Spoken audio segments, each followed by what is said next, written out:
2014년 남중국해에서 중국 인공섬 조성이 시작되었습니다. 말 그대로 1년 만에 중국 엔지니어들은 총 면적이 4제곱킬로미터가 넘는 여러 개의 토지를 조성했습니다. 이러한 섬의 건설은 지질 탐사로 시작됩니다. 전문가들은 해저의 지형을 연구하고 적합한 고도를 선택합니다. 이 고도는 물속에 잠긴 작은 섬, 수중암석 또는 산호초일 수 있습니다. 그런 다음에야 건축 자재가 선택된 현장으로 운반됩니다. 여기에는 수력 구조물을 위해 설계된 특수 콘크리트가 포함됩니다. 그런 다음 특수 기계가 해저에서 모래를 들어 올려 선택한 방향으로 충분히 높은 육지 면적이 형성될 때까지 뿌립니다. 중국은 거대한 모래 덩어리를 산호초와 얕은 바다에 쌓아 섬의 수를 인위적으로 늘리고 있습니다. 중국의 아시아 경쟁국들은 이러한 활동을 중국이 남중국해 전체를 손에 넣으려는 시도라고 보고 있습니다. 중국 측은 이전에 인공섬을 만드는 데 관여한 적이 있습니다. 예를 들어 광저우 근처의 말입니다. 새로운 땅은 그저 국가의 영토를 넓히기 위한 목적으로 필요했습니다. 이제 공학적 해결책 뒤에는 파라셀 제도에 대한 통제권과 같은 매우 구체적인 지정학적 과제가 숨겨져 있습니다.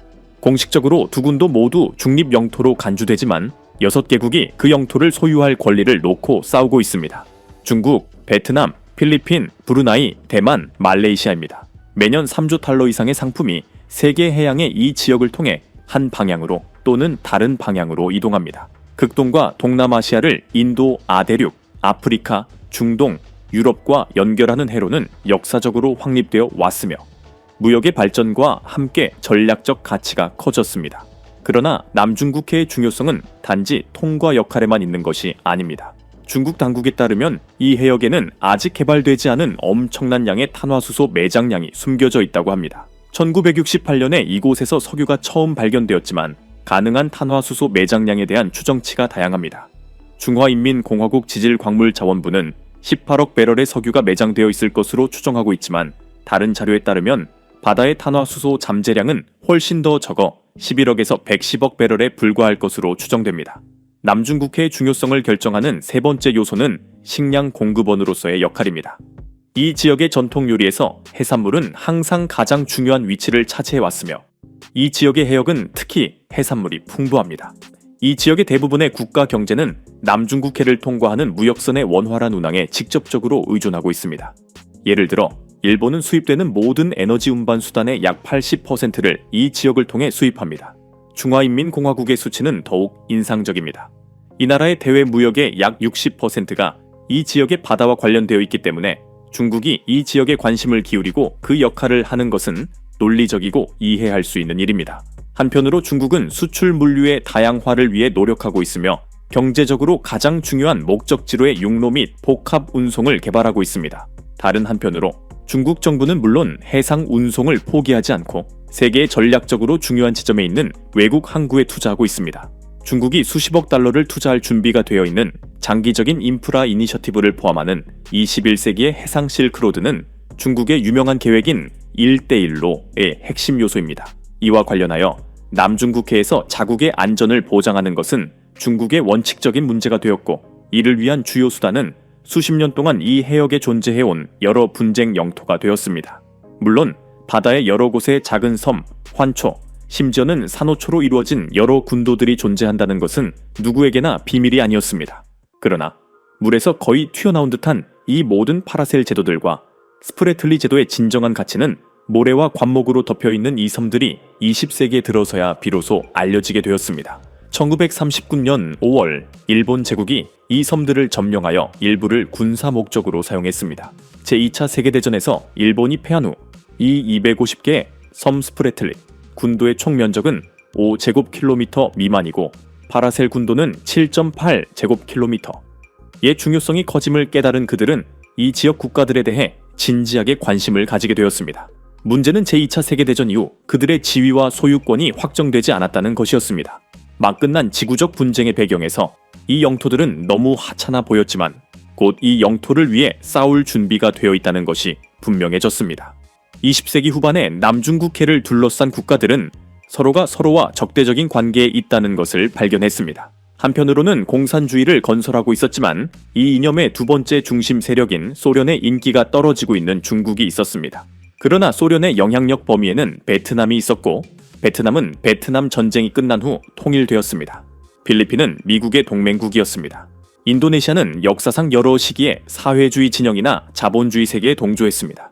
말레이시아의 야심은 급속한 경제 발전과 함께 커졌습니다. 또한 중국이 항상 자국 영토의 일부로 간주해온 대만이라는 요인도 작용했습니다. 이런 배경에서 모든 섬이 누구의 소유인지에 대한 분쟁이 일어났던 남중국해에서 지역 국가들과 그 배후에 있는 초강대국들의 이해관계가 충돌한 것은 놀라운 일이 아닙니다.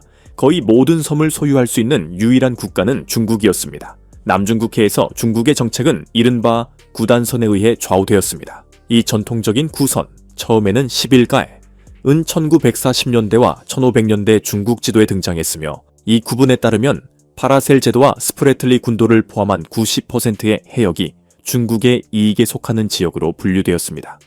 이 문제에 대해 중국의 이웃 국가들은 각자의 의견을 가지고 있었습니다.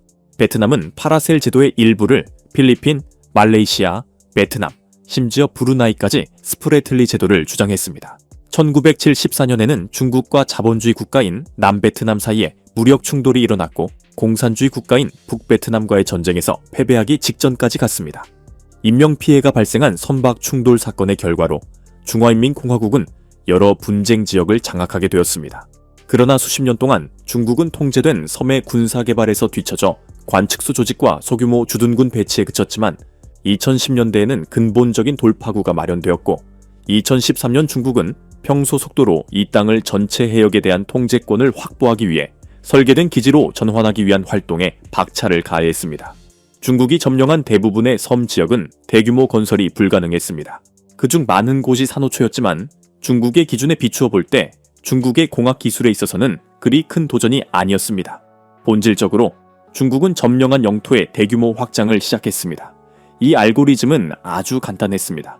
남중국해 바닥에 있는 특수 선박 준설선을 이용하여 남중국해 바닥에서 모래를 퍼 올린 다음 파이프 시스템을 통해 원하는 섬으로 보냈습니다. 그곳에서 모래를 사용하여 필요한 추가 면적의 새로운 평방미터를 만들었습니다. 이 매립지를 조성한 공식적인 이유는 섬에 사는 사람들의 작업 및 생활 여건을 개선하기 위해서였습니다.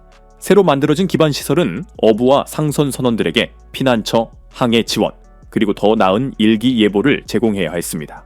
동시에 편리한 심해 항구가 만들어졌고 해안은 폭풍과 태풍에 대비하여 강화되었으며 세계의 본격적인 비행장이 단기간에 건설되었습니다. 수백 척의 선박이 작업에 참여했으며 그 중에서도 아시아 최대의 준설선인 천징하오 티엔징하오가 가장 큰 역할을 했습니다. 그 결과는 인상적이었습니다. 가장 활발한 활동이 이루어진 7개의 암초에서만 중국인들이 13.5제곱킬로미터의 추가 토지를 청소했는데 이는 스프레틀리 군도와 파라셀 군도의 총 면적과 비슷한 규모였습니다. 2015년 당시 태평양 함대 사령관이었던 미국 해군 제독 해리 해리스가 모래의 만리장성이라는 멋진 별명으로 명명한 이 프로젝트의 예산은 공개되지 않았지만 수십억 달러에 달하는 것으로 추정됩니다. 당연히 이러한 거대한 인프라를 구축하는 데 있어 인도주의적 측면은 그보다 훨씬 더 중요했을 것입니다. 이 프로젝트 덕분에 중국은 우선 군사적으로 중요한 기지를 포함한 새로운 해군 기지를 확보했습니다. 이용 가능한 위성 이미지를 분석한 전문가들은 매립된 영토에 앞서 언급한 비행장뿐만 아니라 통신 허브, 레이더, 방공 시스템, 미사일 경보 시스템도 포함되어 있다고 주장합니다. 분명히 이러한 인공섬 덕분에 중국은 군사적, 정치적 위기가 발생할 경우 무역로, 그리고 경제의 상당 부분의 안전을 보장할 수 있을 것으로 기대하고 있습니다.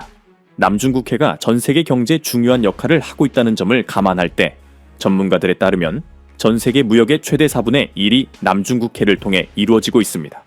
이 문제는 이미 전 지구적 성격의 문제입니다. 이것이 바로 중국의 이니셔티브가 현재 중국의 적으로 간주되는 강대국들 사이에서 우려를 불러일으키는 이유입니다. 2021년 9월 호주, 영국, 미국으로 구성된 동맹인 AUKUS가 설립되었습니다. 이 틀 안에서 호주는 자체 핵 잠수함 함대를 구축할 수 있을 것으로 예상되며 동맹 자체는 남중국해에서 중국의 활동을 억제하는 도구로 자리매김하고 있습니다. 중국은 AUKUS의 출현에 항의하고 있으며 여전히 분쟁 중인 영토를 계속 개발하고 있는 것으로 보입니다. 베트남도 비슷한 활동을 하고 있지만 규모는 더 작습니다. 언제나 그렇듯이 이러한 모든 지정학적 책략으로 인해 자연이 가장 큰 피해를 입었지만 세계에서 일어나고 있는 일의 배경에 있는 파괴된 산호초의 운명은 환경운동가들만 걱정하고 있습니다.